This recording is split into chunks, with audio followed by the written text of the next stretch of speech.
El tema del día de hoy es generalizar, es parte de la lección número 3. De hecho es la lección número 11, las páginas 66 o 67 del libro de estudios sociales, ¿verdad? Es de donde vamos a partir. Generalizar.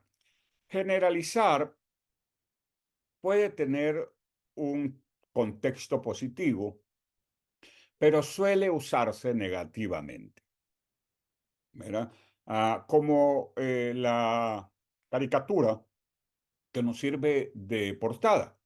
Dice, no quiero generalizar, pero a nadie le importa nada. Dice que no quiere generalizar, pero está generalizando, diciendo que a nadie le importa nada. Eso es generalizar.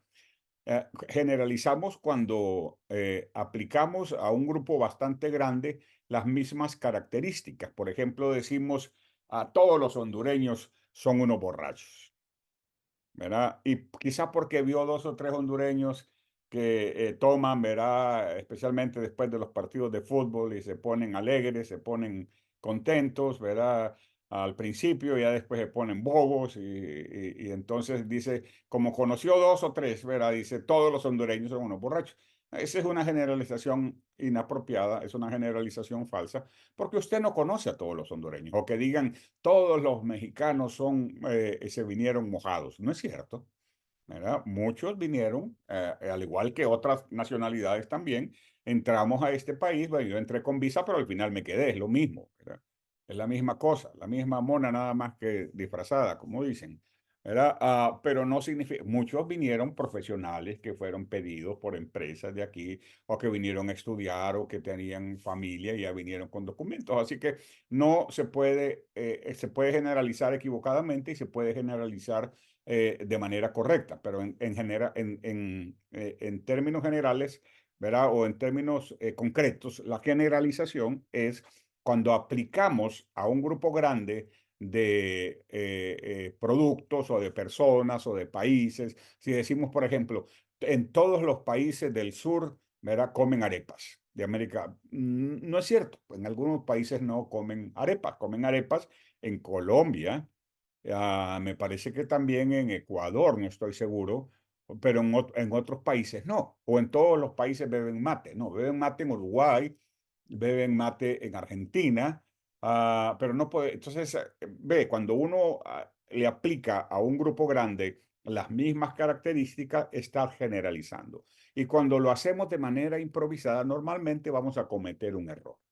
Como la odiosa generalización que no vamos a poder olvidar del expresidente Donald Trump, ¿verdad? Cuando dijo que todos los latinoamericanos, que todos los latinos éramos unos traficantes y que teníamos las pantorrillas, ¿verdad? Grandes como melones de cargar los sacos de marihuana. Qué horrible generalización y eso le costó muchísimo a él.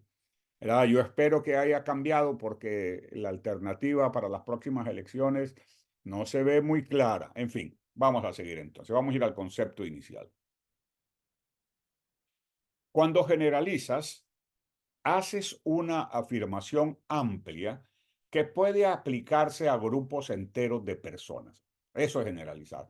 Arepas en Venezuela también, qué rico, ¿no? Son ricas las arepas, sin lugar a dudas. Yo conozco, sí, conozco algunas venezolanas. Hay una que pido yo cuando voy a Atlanta en un restaurantito venezolano que hay cerca de donde vive mi hijo, ¿cómo se llama? La reina pepeada o algo así, algo así, que es una arepa que trae de todo y los dueños del lugar son venezolanos. En fin, volvamos a la clase, señores. No hablemos de comida ni hablemos de bebida, hablemos de la clase. Porque si no facilito me pierdo el camino. Ok, retomo. Cuando generalizas, haces una afirmación amplia que puede aplicarse a grupos enteros de personas, lugares, sucesos y demás. Estas afirmaciones contienen normalmente frases como por lo general, o todo, o todos, o muchos, o pocos, o generalmente y en general, entre otras, ¿verdad? Se usan para generalizar. Generalizar puede resultar útil cuando tienes que sacar una conclusión sobre algo. Por ejemplo, uno puede hacer la siguiente generalización. La mayoría de los estadounidenses creen en los principios de la democracia. Sí, es una generalización válida. Como también podríamos decir, la mayoría de los tejanos les gusta o tienen una atracción y una relación muy buena con las armas, por ejemplo. Ah, o podríamos decir también, yo puedo generalizar, todos los estudiantes de esta clase están seriamente empeñados en lograr su GED. ¿Cómo sé eso yo? Porque son puntuales, porque cuando van a faltar me avisan, porque normalmente hacen sus tareas y sus trabajos que tienen el propósito de que practiquen. ¿Verdad? Entonces yo, en base a eso, yo puedo generalizar que este grupo que yo tengo en esta ocasión es un grupo muy bueno, muy comprometido y que seguramente van a llegar a la meta y pronto vamos a estar celebrando, ¿verdad? Vamos a estar celebrando su certificado de GED. Ok. Dice, por ejemplo, uno puede hacer, ya lo hicimos, dice, sin embargo, antes de hacer una generalización, déjenme, voy a buscar el láser para enseñarles dónde estoy leyendo. Y así, punto láser, aquí está. Estoy leyendo aquí, ¿verdad? Sin embargo, antes de hacer una generalización, tienes que asegurarte de que la información que uses para justificarla sea válida. No es malo hacer generalizaciones o cuando las generalizaciones son válidas, cuando son verdaderas. Es muy malo cuando generalizas sin tener la evidencia, ¿se acuerdan? Hablábamos de la evidencia ayer, correcta para sostener tu afirmación. Entonces, generalizar en sí no es malo. Lo malo es cuando no lo usamos de manera correcta, ¿verdad? Como sucede con otras áreas de la prueba de GED, las preguntas sobre cómo generalizar evaluarán tu capacidad para interpretar la información en distintos niveles de conocimiento mediante el uso de destrezas complejas de lectura y razonamiento. ¿Verdad? Entonces vamos a hablar de generalizar. ¿Ok? Ya vimos que es generalizar. Es aplicar a un grupo de personas o de lugares, de sucesos, de países, de productos, etcétera, a una marca de carros, por ejemplo, también lo mismo, ¿verdad? Cuando aplicas las mismas características a todos de manera amplia, estás generalizando, ¿verdad? Estás generalizando. Bueno, vamos a ir a nuestro primer ejercicio de la noche. Vienen muchos ejercicios el día de hoy y vamos a ir al primero. Aquí tenemos un fragmento traducido del artículo dar forma a la política estadounidense de energía mundial. ¿Por qué? Porque estamos estudiando estudios sociales y los recursos de un país y su economía, ¿verdad? O sus fuentes de recursos son parte importante de una clase de estudios sociales. Y de paso estamos aprendiendo también sobre generalizar, pero no perdamos de vista que el tema principal es estudios sociales. Este es un documento de la Oficina de Recursos Energéticos del Departamento de Estado de los Estados Unidos. Ahora, ¿qué vamos a contestar? La pregunta con la que nos vamos a encontrar es la siguiente, ¿verdad? La pregunta es, ¿cuál de las siguientes generalizaciones está respaldada por el fragmento? Es decir, una de estas generalizaciones que está aquí, puede ser la A, puede ser la B, puede ser la C o la D, una de estas está respaldada por el texto que vamos a leer. Así que vamos a ver, ¿verdad? Primero entonces van a leer el texto. No tengo una página donde estén ambos elementos juntos porque era demasiado texto. Pero voy a leer con ustedes las preguntas para que sepan qué buscar. ¿Cuál de las siguientes generalizaciones está respaldada por el fragmento? A. La mayoría de los países generalmente producen energía más limpia que los Estados Unidos. Esa es una generalización, no sabemos si es válida o inválida. B. Los medio ambientes seguros para vivir solo están disponibles para aquellos que tienen electricidad. C. Las personas que no tienen acceso a la electricidad por lo general viven en la pobreza. Y D. La Oficina de Recursos Energéticos trabaja principalmente en energías de combustibles fósiles, ¿verdad? ¿Cuál de esas es la generalización correcta? Vamos a ver lo vamos a encontrar en el texto anterior que tenemos que leer, que es este que está aquí. Les voy a dar unos minutos para la lectura y luego pasamos a ver las diferentes opciones de respuesta.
Ok, voy a hacer la lectura con ustedes y luego pasamos a la pregunta. Yo veo respuesta ya, me imagino los que tienen el libro están contestando.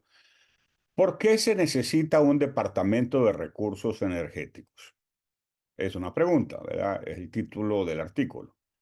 Dice, el mundo funciona con electricidad y las personas necesitan suministros de energía confiables, asequibles y sustentables. Ahí hay una trilogía de palabras que, aunque se usan regularmente, no todos entienden.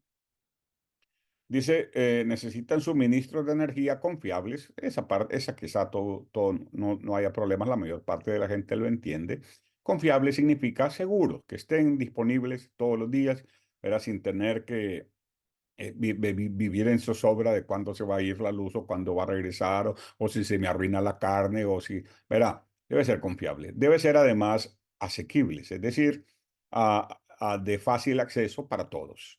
Eso quiere decir asequibles, de fácil acceso para todos y sustentables, que sean fuentes que se puedan mantener por muchos años, que sean viables, que sean, no solo que sean viables, que además sean sustentables, que duren para mucho tiempo. Eso significan esas tres palabras. La energía, dice, satisface nuestras necesidades más básicas y alimenta las tecnologías que pueden garantizar nuestro futuro. Pero más de 1.000 millones de personas en el mundo todavía no tienen acceso a la electricidad. Si ignoramos sus necesidades, consolidamos su pobreza. Si expandimos su acceso a la energía sin hacerla sustentable, aceleramos los impactos en el medio ambiente y la competencia por los escasos recursos.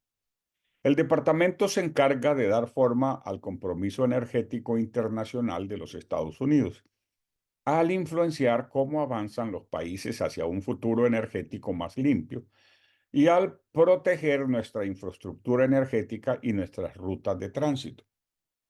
Este esfuerzo requiere relaciones diplomáticas firmes con los principales consumidores y proveedores. Tenemos que prever los cambios en los mercados energéticos y trabajar con organizaciones internacionales para estabilizar esos mercados y fortalecer la capacidad de administrarlos. Las inversiones en fuentes de energía en crecimiento, seguras y más limpias, se verán reflejadas en mejoras de la salud, en una mayor sostenibilidad económica, en medio ambiente más seguro y en un aumento de la seguridad nacional. Ahora entonces vamos a las preguntas, a la pregunta, ¿verdad? ¿Cuál es la respuesta correcta en base a lo que leímos? Les digo que no es un texto que resulte tan fácil para todos porque no es un lenguaje que manejamos comúnmente, y quizás no identificamos tan fácil las diferentes agencias que tiene este país, ¿verdad? Para, según regular todas las cosas, entre ellos la energía. Ok, ¿cuál de las siguientes generalizaciones está respaldada por el fragmento? Ah, la mayoría de los países generalmente producen energía más limpia que los Estados Unidos.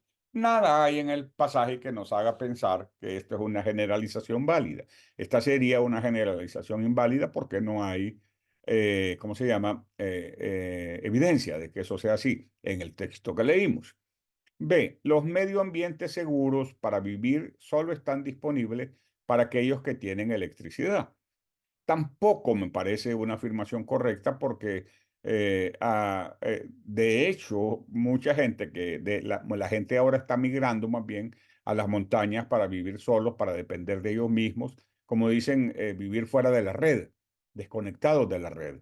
¿Verdad? Se han visto que está de moda porque eh, resulta que la vida puede ser mucho más confortable en esos términos.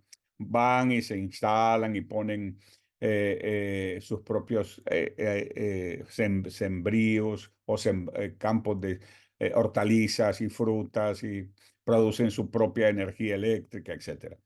Así que no tiene tanto que ver con el texto. Además, se dice, las personas que no tienen acceso a la electricidad por lo general viven en la pobreza y de la Oficina de Recursos Energéticos trabaja principalmente en energías de combustibles fósiles. La D no es cierta, porque trabaja con todo tipo de energías. Entonces nos queda como opción la C, ¿verdad? Y de hecho C es la respuesta correcta, aunque no nos convenza mucho.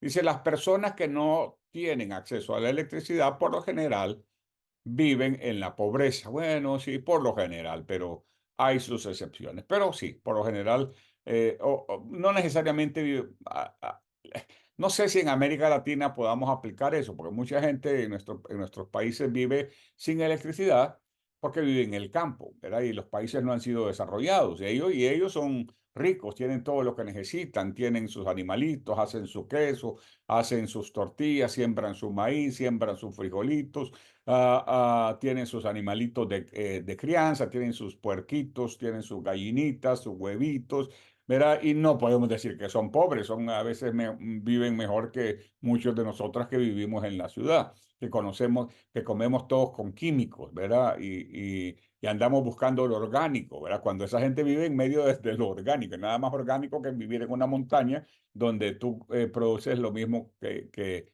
consumes. Entonces, sí, C es la respuesta correcta.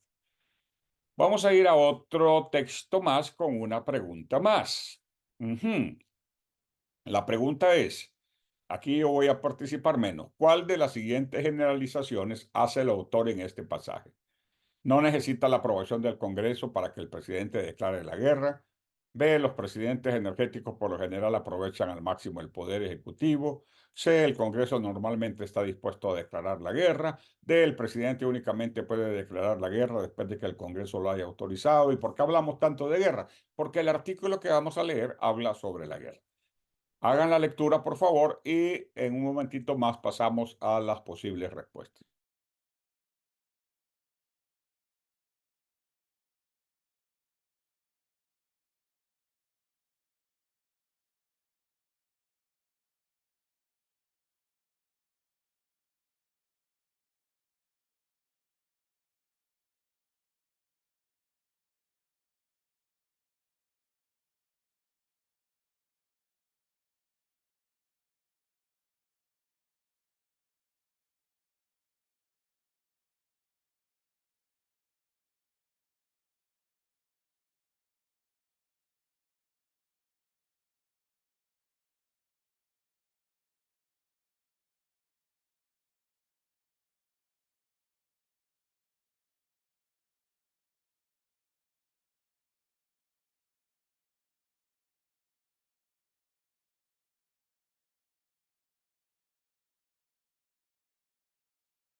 Voy a pasar a las preguntas y si alguien necesita volver aquí, me lo dice, con mucho gusto yo regreso.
Voy a hacer la lectura y luego vemos y revisamos posibles respuestas.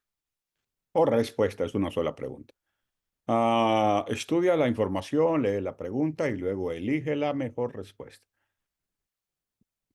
Este es un fragmento, perdón, traducido de ¿Quién puede declarar la guerra? Es parte de un artículo del New York Times el 15 de diciembre de 1990. Y dice así: de acuerdo con el gobierno de Bush, el hecho de que la Constitución otorgue al Congreso y solamente al Congreso la facultad de declarar la guerra no impide que el presidente comience una guerra por sus propios medios. El Congreso puede tener opiniones interesantes y su respaldo resulta conveniente, argumentan.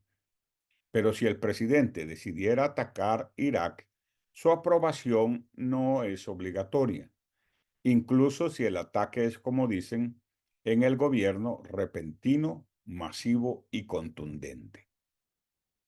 El presidente, como comandante en jefe, está autorizado a declarar la guerra. Los presidentes energéticos se las han arreglado para provocar guerras ejecutivas. ¿Por qué se le llama guerras ejecutivas? Porque comenzaron sin la aprobación del Congreso, pero sí bajo la aprobación, perdón, del Ejecutivo. Por lo general, dice, porque el Congreso se ha mostrado reticente a aseverar su poder, pero esas fallas no cambiaron la Constitución. El asistente del fiscal general Stuart Gerson hizo el argumento más audaz y escueto para el Poder Ejecutivo. Bajo la cláusula, perdón, de la facultad para declarar la guerra, le dijo al juez Harold Green en el juicio de los miembros del Congreso que cualquier poder podía iniciar una guerra. Cada poder puede avanzar a favor de la beligerancia por encima del otro poder. El presidente comienza la guerra y el Congreso la declara. El presidente no le niega al Congreso su facultad para declarar la guerra, expresó Gerson, y continuó su argumento sobre el momento oportuno. La Constitución nos dice que la guerra se debe declarar antes de que se produzcan hostilidades. Así el Congreso podrá ejercer su derecho de declarar la guerra incluso después de que el presidente la haya declarado primero. Ok, este fue un periodo bastante lamentable de la historia. Yo entiendo las intenciones de Bush y que todos aseguraban de que habían armas de destrucción masiva en Irak. Al final se declaró, se descartó esa posibilidad, pero entiendo, es porque es fácil juzgar cuando no entendemos todo el suceso en sí mismo. En fin, viene la pregunta. ¿Cuál de las siguientes generalizaciones hace el autor de este pasaje? Que la hace, no que lo debamos descubrir, sino que está escrito ahí, está escrito en el documento. No se necesita aprobación del Congreso para que el presidente declare la guerra. No, no, al contrario, más bien se dice que se necesita aprobación del Congreso, así que no. B. Los presidentes energéticos, por lo general, aprovechan al máximo el poder ejecutivo, que fue precisamente lo que hizo Bush. Él era muy energético, y pasó lo que sucede normalmente con este tipo de presidentes. Aprovechan al máximo el poder ejecutivo. Y el documento nos lo menciona claramente. ¿Verdad? Dice, los presidentes, aquí, los presidentes energéticos se las han arreglado para provocar guerras ejecutivas. ¿Verdad? Por lo tanto, podemos decir que la respuesta correcta es la B, señores. B es la respuesta correcta a nuestra pregunta. La B de bueno, B de bueno, B de bueno. Bueno, pero si no les fue muy bien en esta, todavía hay un ejercicio más para hacer en esta clase. Hagan la lectura y luego vamos a contestar la pregunta. Siempre me gusta enseñarles la pregunta para que sepan qué están buscando. Dos preguntas. ¿Cuál de las siguientes generalizaciones se puede hacer sobre los estados? Pa. Y cuatro, todos los estados tienen asambleas legislativas compuestas por representantes electos que analizan cuestiones presentadas por el gobernador o introducidas por sus miembros para crear una legislación que se transforme en la ley. ¿Cuál de las siguientes palabras indica que esta es una generalización? Todos analizan, presentadas o creadas. ¿Verdad? Entonces vamos a ir. Hagan la lectura, por favor, y en un momentito pasamos a la siguiente parte. Muy bien. Vamos a ver cómo vamos. El texto anterior, si tenemos tiempo de leerlo. Dice, estudia la información, lee la pregunta y luego elige la mejor respuesta.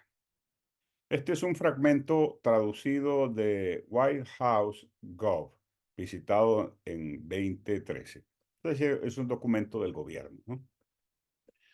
Y dice lo siguiente, dice, todos los estados tienen asambleas legislativas compuestas por representantes electos que analizan cuestiones presentadas por el gobernador o introducidas por sus miembros para crear una legislación que se transforme en ley.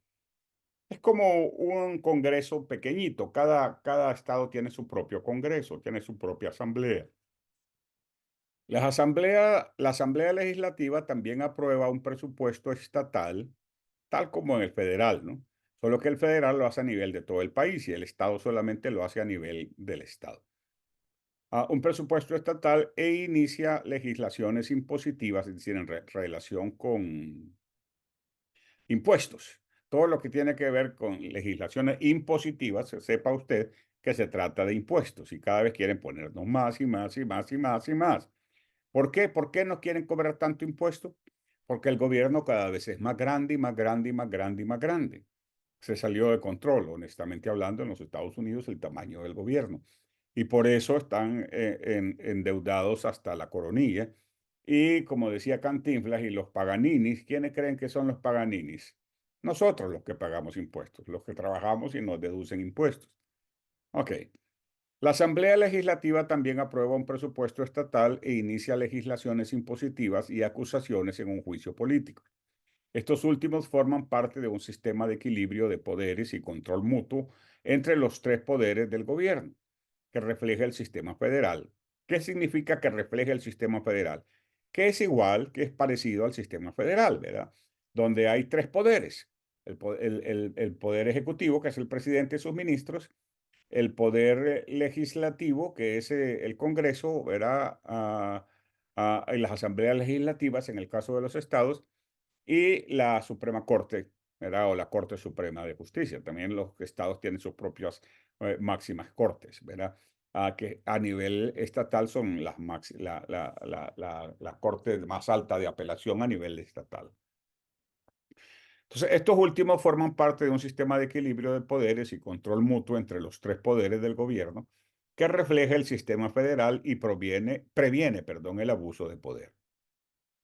Excepto el estado de Nebraska, todos los estados tienen una legislatura bicameral, tal como el Congreso. ¿Se acuerdan que hablamos del Congreso del país, que es bicameral, que solamente uno de ellos, solamente la Cámara de Representantes puede hacer leyes impositivas, etcétera, etcétera? ¿Se acuerdan que estuvimos hablando de ese tema, verdad?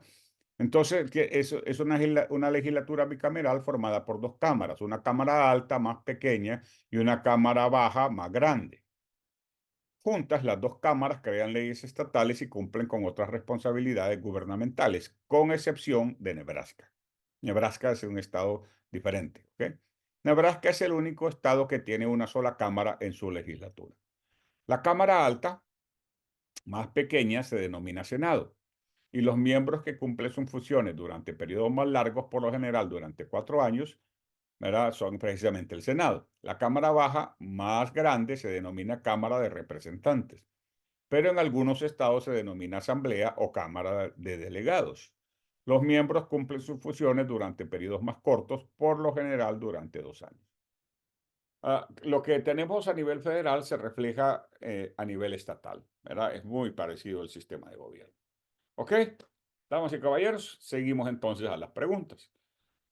¿Cuál de las siguientes generalizaciones se puede hacer sobre los estados? ¿Todos los estados tienen diferentes sistemas de equilibrio de poderes? No, sabemos que no, que solamente hay uno que es diferente, que es Nebraska.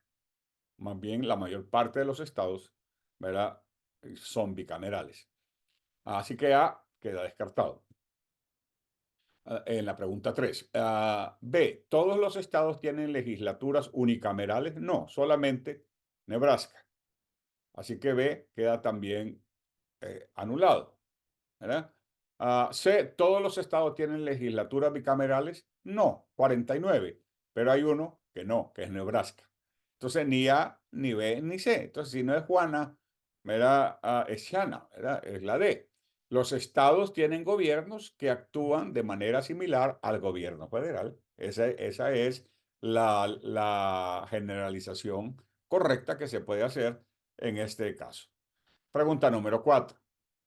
Todos los estados tienen asambleas legislativas compuestas por representantes electos que analizan cuestiones presentadas por el gobernador o introducidas por sus miembros para crear una legislación que se transforme en ley. ¿Cuál de las siguientes palabras indica que esta es una generalización? ¿Verdad? Obviamente, la A, todos. Cuando hablamos de todos, estamos generalizando, ¿verdad? Todos es la respuesta correcta.